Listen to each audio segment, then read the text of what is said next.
Super star Rajinikanth style కు care of address. Rajani వయసు పెరిగినా తన స్టైల్ కు మాస్ ప్రేక్షకుల్లో ఉన్న క్రేజ్ ఏమాత్రం తగ్గలేదు.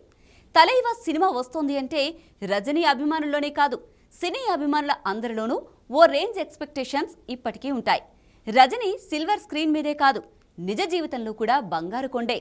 తనకు సాధ్యమైనంత వరకు ఇతరులకు మంచి చేయడమే రజనీ స్టైల్.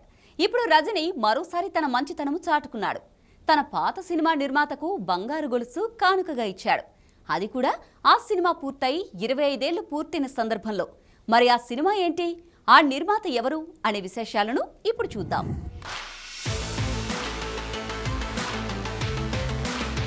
రజనీకాంత్కు అటు తమిళనాడు ఇటు తెలుగు రాష్ట్రాల్లోనే కాదు, దేశ సరిహద్దులు దాటి ప్రపంచవ్యాప్తంగా సూపర్ స్టార్ అభిమానులు ఉన్నారు.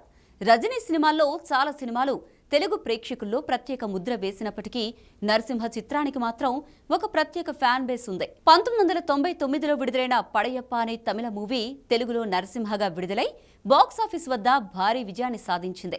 రజనీకాంత్, సౌందర్య, రమ్యకృష్ణ ప్రధాన పాత్రల్లో నటించిన ఈ సినిమా అప్పట్లో బాక్సాఫీస్ రికార్డుల్ని తిరగరాసింది. ప్రత్యేకంగా నీలాంబరి పాత్రలో రమ్యకృష్ణ నటన ఎప్పటికీ గుర్తుండేలా ఎవర్ గ్రీన్ గా నిలిచి ఆమె కెరీర్లోనే టర్నింగ్ పాయింట్ గా నిలిచింది. AR Rahman music, high voltage drama Narasimha సినిమాను క్లాసిక్ గా నిలబెట్టాయి. ఈ చిత్రం 25 ఏళ్లు పూర్తవడంతో రిలీజ్ చేయగా మరోసారి మంచి వసూలు సాధించి రజనీ క్రేజ్ ను మళ్లీ చూపించింది.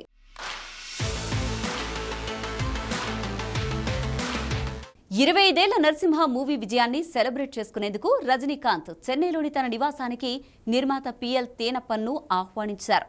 ఈ సందర్భంగా ఆయనకు 5 సవర్ల బంగారు గొలుసును బహుమతిగా అందించి తన ఆనందాన్ని వ్యక్తం చేశారు.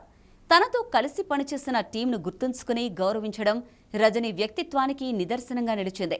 ఇప్పటికే దర్శకుడు కెఎస్ రవికుమార్, నటి రమ్యకృష్ణలను కూడా కలిసి అభినందించిన రజనీ ఈ గిఫ్ట్తో మరోసారి ఇండస్ట్రీలో హాట్ టాపిక్ అయ్యారు.